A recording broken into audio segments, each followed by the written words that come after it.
Hey, what's up? And welcome into Under the Hood with Jonathan Hood. Thanks so much for downloading the podcast and checking us out on YouTube, youtube.com. Look for Under the Hood with Jonathan Hood. Please like, share, subscribe, and comment to everything we do here at Under the Hood with Jonathan Hood, brought to you by the fine folks over at Advantage Dealer Group in Calumet City, Illinois. Yes, if you're looking for a new truck or a new car, make sure you go to the people that will give you the advantage. Advantage Dealer Group in Calumet City, Illinois. Make sure you say hello to Mo, the general manager. They took care of me, so they will take care of you. It's time for you to get out of that old hoopty. You know when you turn the key, you know how bad that sounds? You know how awful it is? You got to go to a mission test. You know how embarrassing that is with that smoke belching out of the back? Get yourself a ride like this one right here. Oh, the Toyota Tundra Capstone. No smoke belching out of the back. Yes, when you go there to the Advantage Dealer Group in Calumet City, they will take care of you. So Toyota, let's go places with the Advantage Dealer Group. Let's talk about basketball. Yes, the NBA, the schedule is out. And of course, when we're going to talk basketball, it just can't be me. We have to bring in a special guest, an expert. That's why we bring in Nick Friedell. Yes, he joins us here on Under the Hood with Jonathan Hood as we talk NBA. Nick, as always, I appreciate the time, sir. My man, I can't tell you as you go through the read there how much I truly miss you. I know I say that to you all the time, and I got the chance, luckily, one chance to be with you again a few weeks ago. One chance. One chance, but I miss you, and it's always good to hear you, and it's great to be with you now. I miss you too, sir. And of course, if it's the NBA season, which is right around the corner, if it's schedule season, we're going to have our annual conversation. Schedule has just released. I want to know, from your standpoint in the Bay Area, what stands out most about the schedule that you've seen so far? The biggest thing for me, at least looking at the Warriors' schedule, Hoodie, is it's so much lighter than a year ago. In the beginning of the year, they had 12 of their first 16 on the road. Steph and Jimmy were trying to catch a rhythm. It didn't really happen. And then it just kind of left its mark from there. They never fully got it together. What I would say on a broader league note, though, as I go through the first schedules of everybody, and obviously my focus right now is on the Warriors, I can't believe that the league that is struggling with its regular season product still has so many back-to-backs. Like I'm looking at this schedule and I'm already going, all right, well, Steph's not going to play in this game and he's not going to play in that game. And what you want as the NBA is to sell your stars. You and I have spent almost 2 decades at this point talking about specifically Steph and LeBron, and you want them to be out there as much as they can.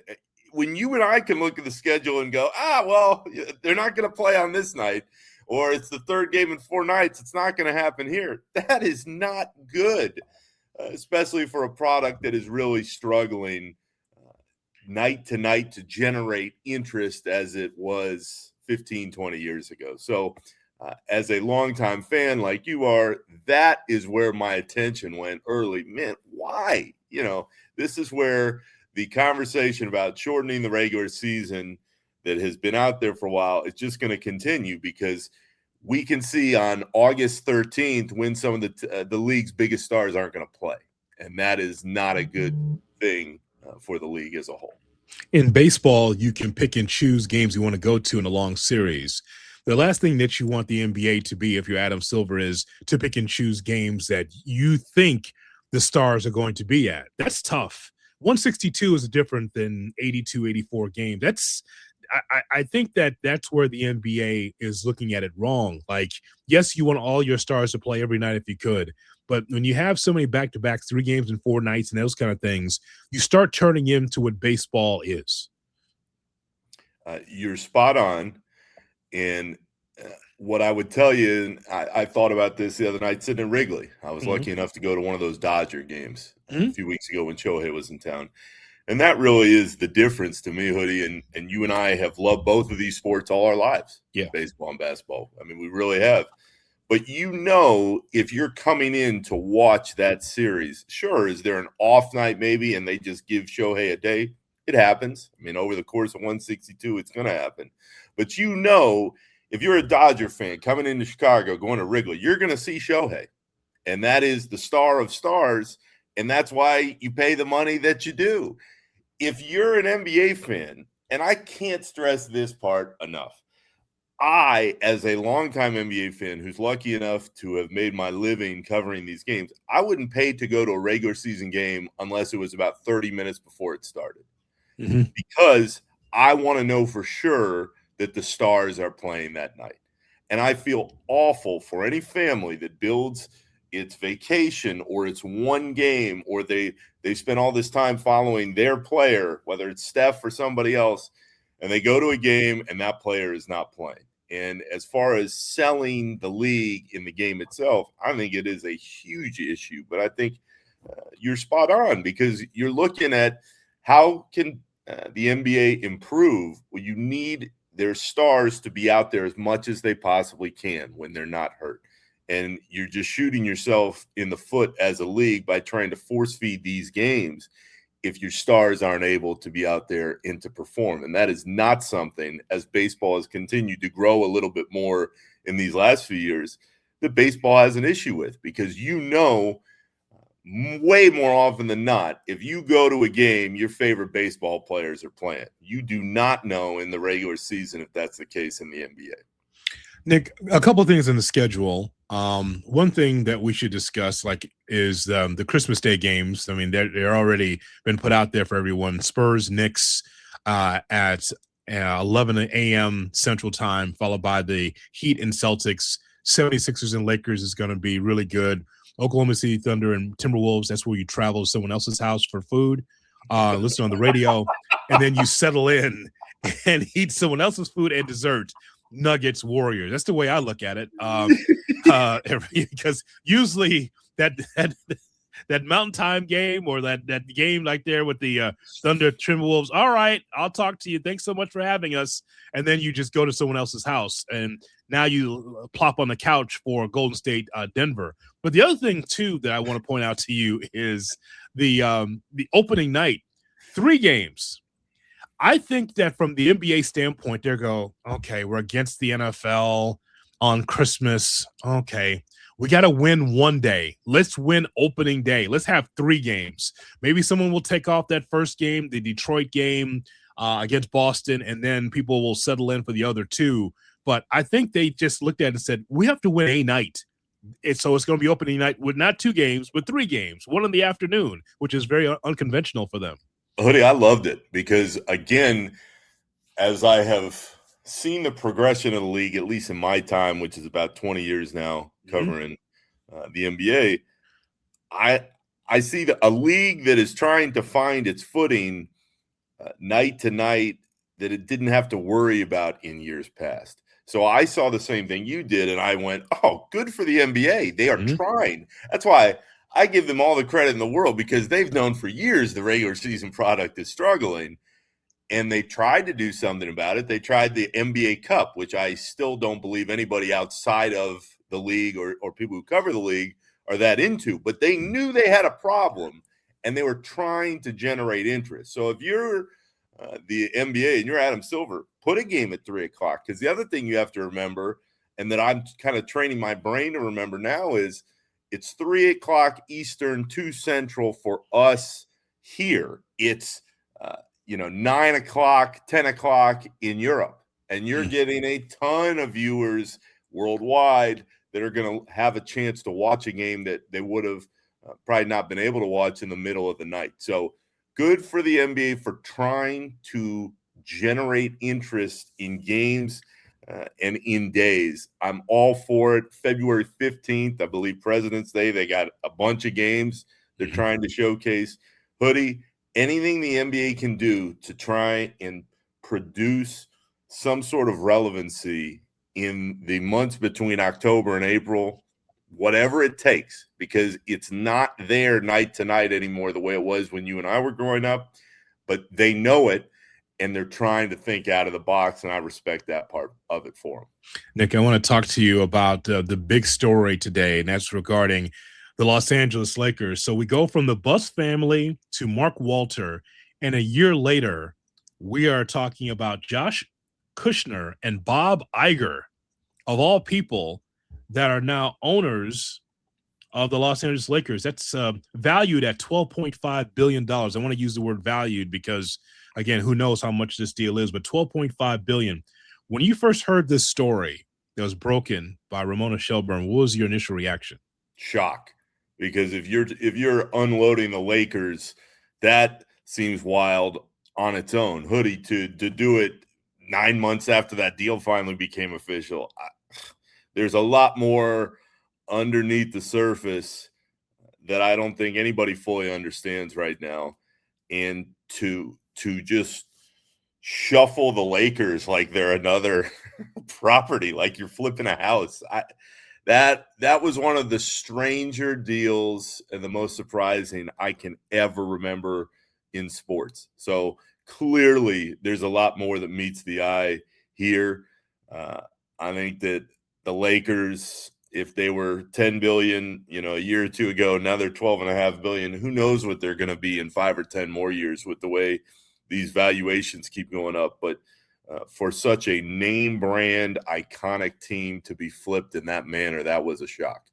I was very surprised as well, but it brings me to another question about the league. Like all the rumor and innuendo and the movement, the freedom of movement from players going from place to place, the offseason is as wild as the playoffs or as wild as the regular season. So I think it's funny about this league, right? And you've seen it for years, Nick. It's the free agent fan. It is the offseason, I want to go someplace else fan. It's the playoff fan. Sometimes you get the regular season fan or someone who's completely bought in. But I don't think that we've had so much controversy in the league like we've had so far. Everything that's happening with Kawhi Leonard and that scandal and what's happening now where Mark Walter, and we're trying to figure out, like, where did he get the money to be able to be an owner to start with?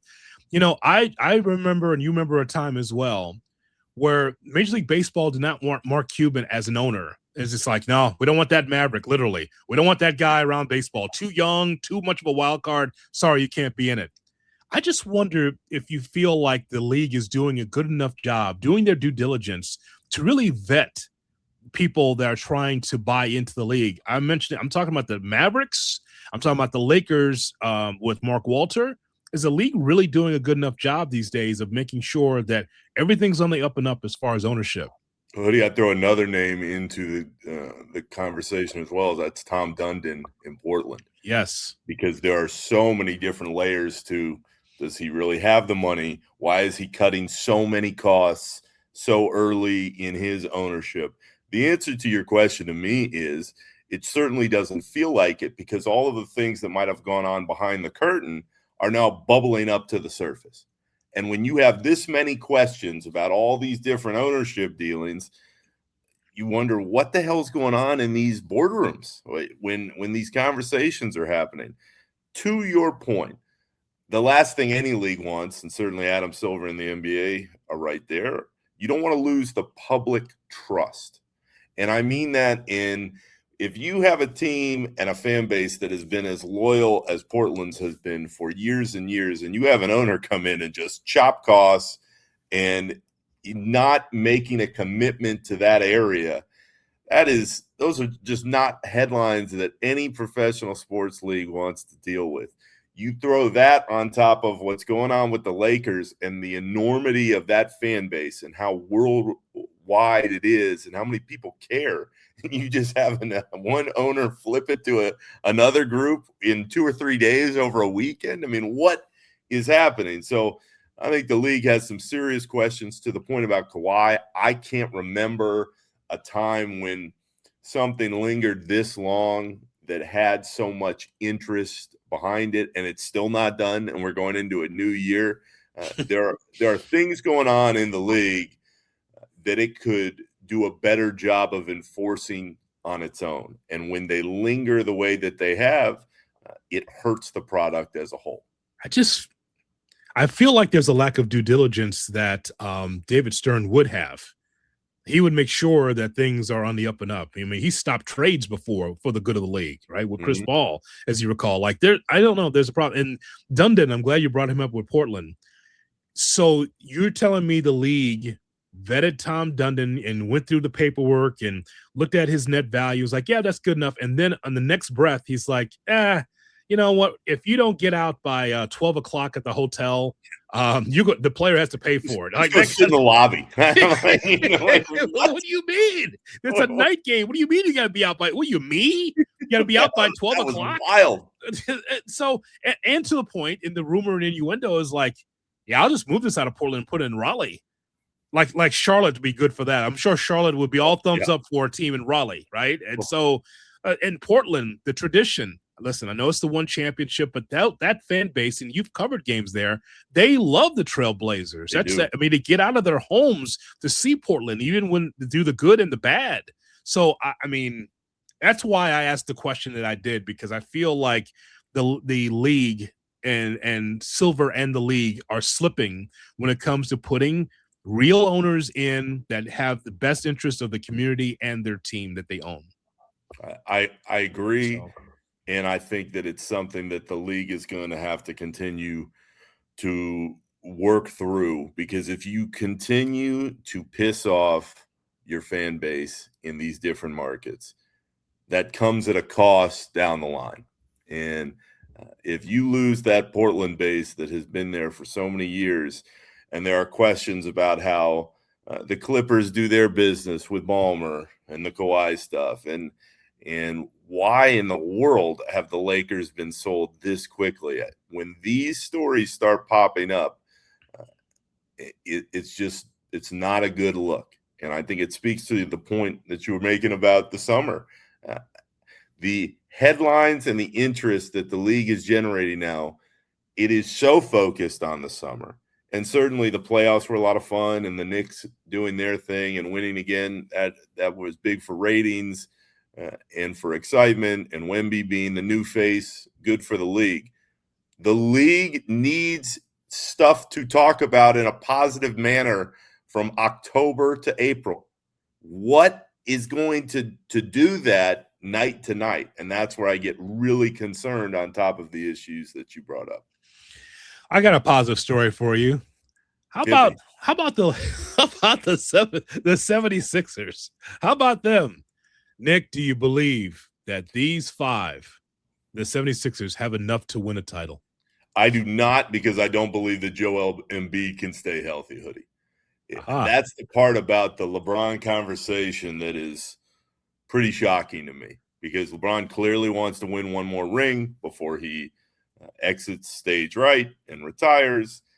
And it makes a lot of sense on paper. But what is it that he was told, or that he saw, or that he talked to Embiid about? Whatever it is, what leads him to believe that Embiid, through the course of the postseason, is going to be able to stay healthy night to night? Because if you said, hey, I just need this team to win 50 some odd games and get in the playoffs, and then, okay, who knows? Sure. Like, look at the talent that's on the screen. That is a really good team.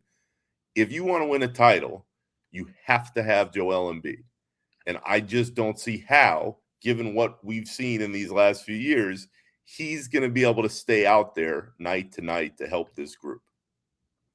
Okay, so let me just have another volley, sir, at the 76ers. Absolutely. Okay, so VJ Etchcom and Tyrese Maxey and Jaylen Brown and LeBron James and Joel Embiid. Can I just tell you, from my standpoint, the most interesting story to me is Jaylen Brown and Joel Embiid. The on one side, it's Joel Embiid, who will not be able to play a full complement of games, because you know that. And then there's Jaylen Brown. So you were the second option in Boston. How about being the third or fourth? Can you handle that? Like, that's a big question. So here's what I will tell you. I'll say this. If you're Nick Nurse, you play it smart. I mean, LeBron can't play every night, and he won't be playing every night. And so, and neither will Joel Embiid.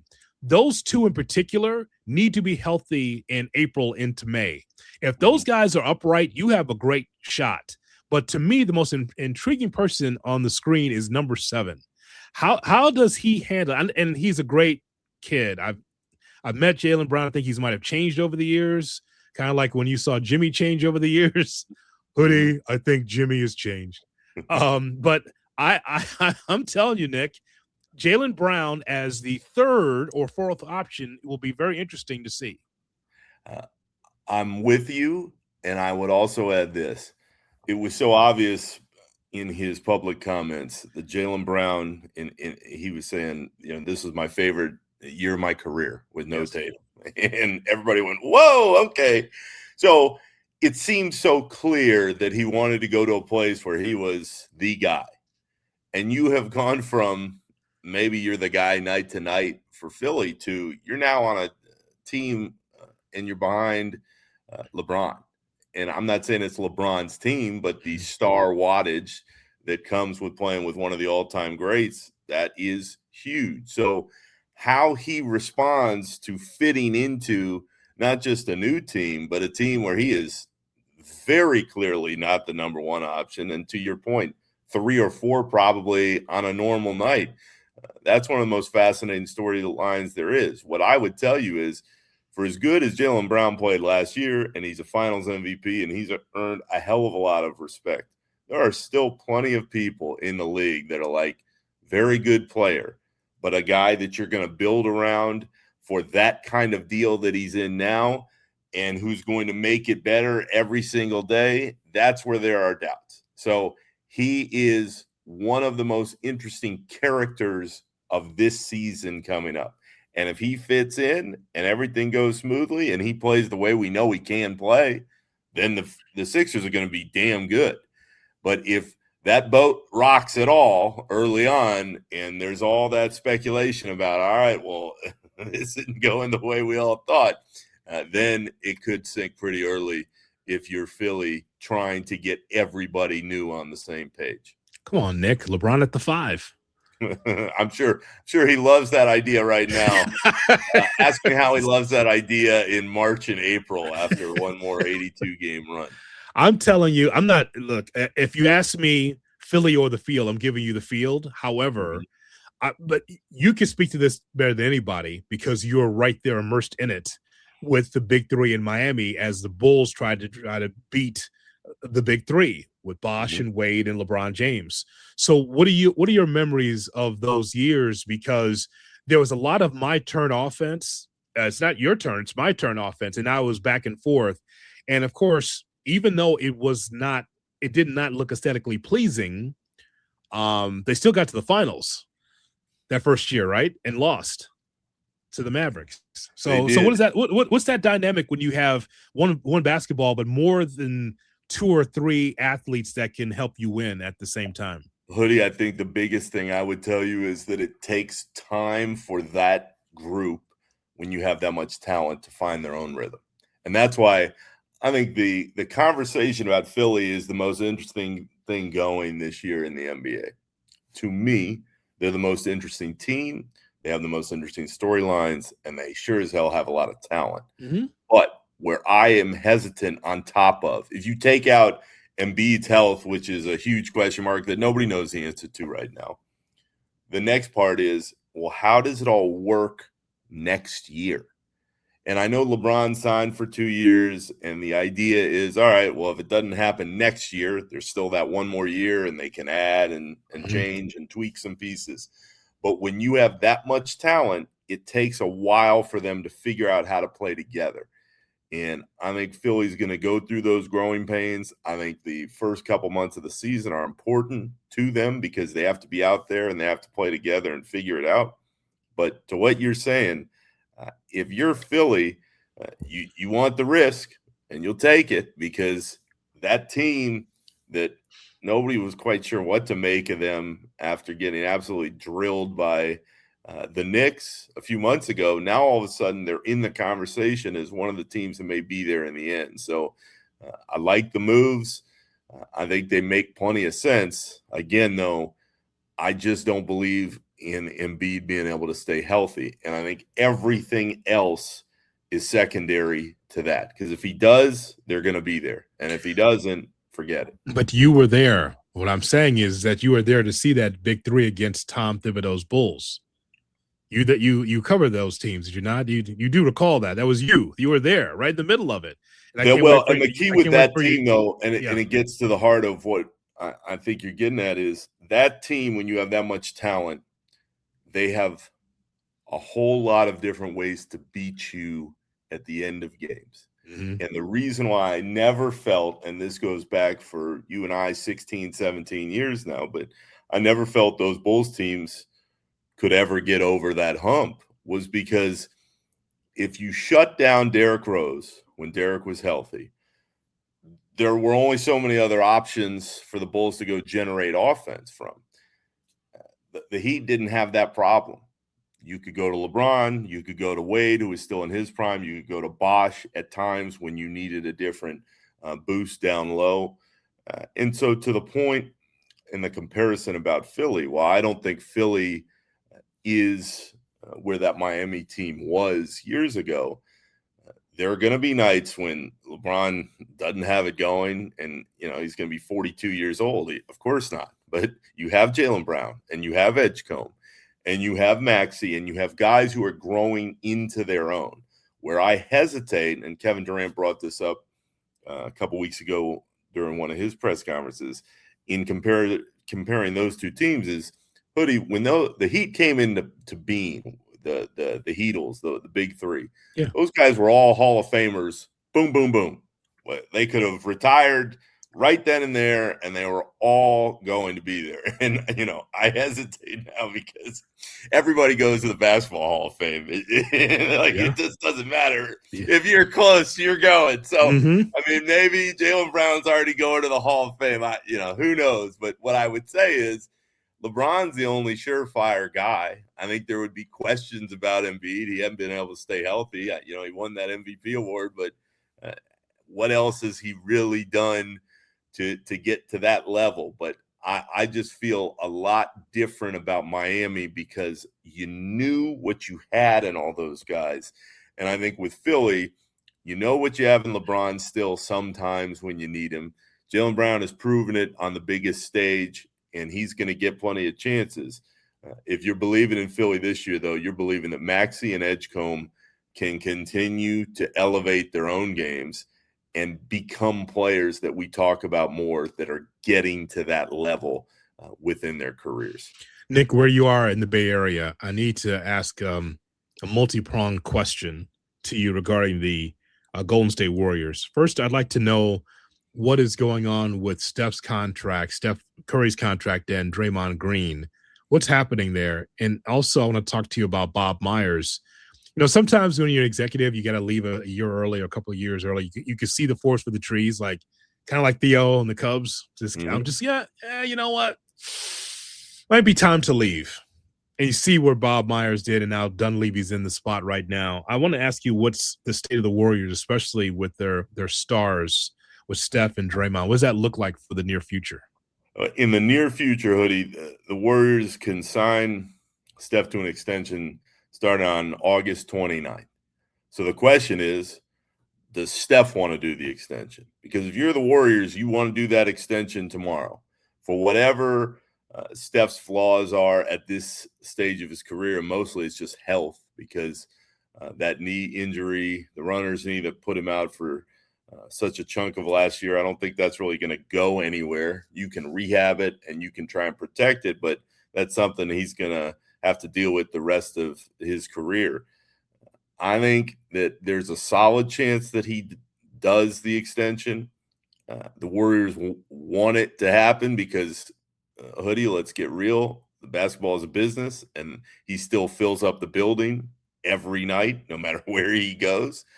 But if he doesn't do that deal, that opens up a whole lot more questions going into not just the regular season and whatever happens this year, but next summer. So I think the next month or so and change for Steph, it's intriguing because it's his decision to make. As for Draymond, the Warriors did that one-year deal out of loyalty for him at like $27 million. There's no way he's getting close to that on the open market next year. I'm not sure what the number would be or where he would be, but all he has ever said is he wants to stay in the Bay and he wants to be a Warrior for life. Mm-hmm. All right. So the question then becomes, how much less is he willing to take in the future? And only he knows the answer to that. I throw Jimmy in there just because of obviously his ties to Chicago, but he's a part of whatever the Warriors decide because he's going to return at some point in this next year. But he's on a max deal, and he's not going to get anywhere close to $58 million again. So how much less is he willing to take if he really wants to stay, as he said? So as far as players go, Steph is going to make his decision. And the other two guys, they've said they want to stay, but if they do want to stay, they're going to have to take a lot less money. How much does that and what does that look like? As far as Bob Myers, I think he knew that he was just kind of burned out. And I think the Theo comparison is a very good one because it always felt like Theo is like, all right, these are not my decisions to make because I know that my time has come and gone here.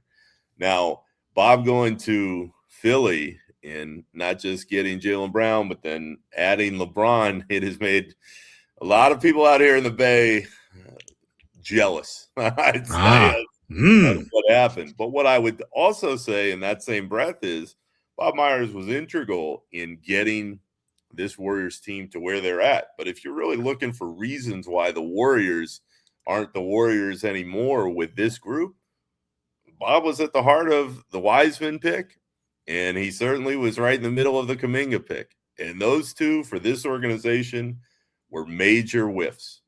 They just whiffed. And it happens. You and I have watched it forever, and that's part of pro sports. But, you know, everybody's sitting there going, oh, Bob, like if they just have Bob Myers back and it wasn't Dunleavy, then, oh, they would get all this stuff done. That's where I'm like, let's pump the brakes here because if you're a Warriors fan and you're really upset and pissed off about what's going on, the moves that you're most pissed off about are the missing of those two prospects in that time. Because when you miss on that type of high pick, it has ramifications for years. Those guys were supposed to be the bridge between the end of the Steph prime and whatever was coming next. And there is no bridge right now. They're kind of stuck. So there is a lot of frustration around this team in this area. It's not going anywhere. I think the Warriors are going to try to make a move maybe at the deadline, Hoodie, but they tried to make several moves, and they just didn't have enough. And specifically, it was Giannis. I mean, Giannis was the guy they kind of longed for years. It didn't happen, and it didn't happen in large part because Wiseman played 2 years and was gone and never really helped. And Kuminga, we know about the soap opera of last summer, but he just never turned into the player that they wanted him to be. It's important for Golden State to be relevant. Now, they're not winning another championship. That's out. They're done. Teams are younger, especially in the West, so that's done. But, boy, they need to stay relevant because if they're not, and it's just the 49ers and the Sharks, San Francisco might as well be called Oakland because that won't work in that area. You need to be vital and exciting, and Steph's the only thing holding that up right now. That's a tough spot. I would add this, especially as, I mean, you taught me so much during our time together, but it is a business. What happens out here, especially in the Bay, Hoodie, the ticket prices are off the charts. It's crazy. They're off the charts. Yeah. So if you are selling your product at this high of a level and your product is not worthy of that high of a level, you're going to have some really angry people. And, you know, the team you didn't mention there, but I think there's a lot of anger towards is the Giants. That's part of a deeper Bay Area conversation we don't need to get into right now. But yes, if you've got high ticket prices and luxury boxes and all this stuff, and your product, at least in the Warriors case, is mediocre, and it doesn't really have that much hope to be that much better than where it was. Although I would tell you, Hoodie, if Steph can play 60 games instead of 40 games and they stay relatively healthy, I think they will be better than last year, but they were 37 and 45 last year. So what's really better, like 42 and 40? It's all in the margins. They're just not to the point we're both making. They're not getting back to that championship level again. And when you have been spoiled by Steph Curry for almost 20 years, that is a hard realization to wrap your head around. Giants. Something about wearing that heavy starter coat in July and Oracle doesn't appeal to me. The coldest winter I ever spent was summer in San Francisco. Mark Twain, baby. I can't. I was gonna say I can't wait to read the book. When you go to those games at night, because I'm lucky enough, I can head down to Oracle Park, the baseball field. It's cold. It is legitimately. You don't want to walk at 9 or 10 in shorts and a t-shirt because you're gonna freeze your ass off. That's insane to me. I don't understand. And lastly, I appreciate your time as always, my friend. Russell Westbrook retires. So Russ to you was blank. He was a guy who left his mark on the game in the way in which he played. And Hoodie, I think anybody who is watching us or listening to us or anybody who goes to their job day to day, that's what you want. You want to be remembered. You want somebody to be like, I liked listening to your conversation. Or I liked, in an athlete's case, watching you play. Russell Westbrook may not be the most popular guy that there ever was, and certainly there are fans that are going to say, oh, it was just a stat stuffer. Russ did things his way. He played hard as hell all the time. Mm-hmm. And Hoodie, what I always appreciated about him was he was himself in a world in which a sports world where guys, they're very cautious to reveal anything publicly, and they don't want to say the wrong thing. That dude, he just said what was on his mind. And I think his best days certainly were in OKC, but I always appreciated watching his style of play because, again, when I came up in this business, that was at the start of Derrick Rose's career. And the guy he was compared to the most in that stretch when he was healthy and up and running was Russ. And those two worked out together in their early years. They played just a different style than we had seen. And I mean, I know he's going to the Hall of Fame. He deserves it. He's going to have a statue outside in Oklahoma. He deserves that too. Mm-hmm. I respected the way he handled his loyalty towards that team in the wake of when KD left. And I think he really left his mark on the game, and that's all you can ask. His agent said, well, you got Sacramento or Washington. He goes, I'll retire. I'm out. No thanks. That is quite the choice there. I'm not going through this vortex of losing again, and then this media going after me because I don't blame him. It's peace of mind for him. Peace of mind for Russell Westbrook. Out of all the guys that we have covered and talked about through the years, Russ always struck me as a guy who had a hell of a lot more going on outside of just his playing career. Yeah. By all accounts, he's a great family man. He seems just like a genuinely good dude. There's the public persona you mentioned, like he's going after people sometimes at the podium. I don't think that was actually him, though. When you start talking to people that were around him for years in Oklahoma, they swear by the guy. And they always said that he had his priorities in order. I mean, I'm actually I respect it even more because when you do the jobs that we do, and I travel all these years, I always wondered how you balance all that stuff. And I would say on a personal level, I always thought that Westbrook found that balance early on, and he carried it with him. He was always into fashion, like he had hobbies. I was like, man, good for this guy. He figured out what he liked, and he went with it. But I think I remember I would close it this way, and it's funny. There's a Chicago tie in it now because that was his old coach, but there was an old Billy Donovan coach or quote. And Billy was a coach, obviously, in OKC before he went to the Bulls. But he said, I want to say it was in a New Yorker story, but it was a Donovan quote, and he said, Westbrook is going to have peace of mind at the end of his career because he gave everything he could to the game. And when you do that, and you do that in any line of work, any career, I think there's something really to be said for that. So more power to Russ and whatever he gets into next. We're brought to you by the fine folks over at Advantage Dealer Group. make sure you get your Advantage at the Advantage Dealer Group in Calumet City. Get yourself a Toyota. And Nick, always remember what Norman Powell said: the Chicago Bulls have a chance to be really good or really bad. Hoodie, it's going to be a long year. Let's just I don't know where Norman was going on that one, but I saw it got memed to the to the highest powers the other day. But it is going to be a rough couple years. But if you trust in Bryson Graham and the drafting strategy, here we go. At least it's not AK and Eversley anymore. Nope, just AK in voice tone as the head coach. That is going to disturb the shit out of Bulls fans at some point in about early December. Yep. So I don't know if you just took a peek at the Bulls schedule there. It's a gauntlet in the Atlantic that they got to face like 3 in a row. If you take a look, it's ugly. It's bad. It's Boston, Knicks, and I think Philly all in a row somewhere in there. Hoodie, it's one of the ultimate truisms in NBA scheduling. Bad teams get bad schedules. Yeah.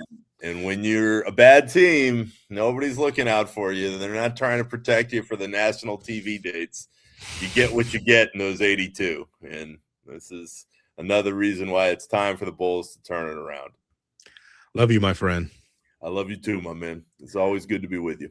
Nick Friedell with us talking about the NBA right here on ESPN Chicago. If you're listening on the podcast, and of course, Under the Hood with Jonathan Hood, we're on YouTube and also on our own podcast. The link is in the bio for Under the Hood with Jonathan Hood. All right. Don't forget to continue to subscribe and check out what we have on Under the Hood with Jonathan Hood. And we'll talk to you next time on YouTube and podcast. So long, everybody.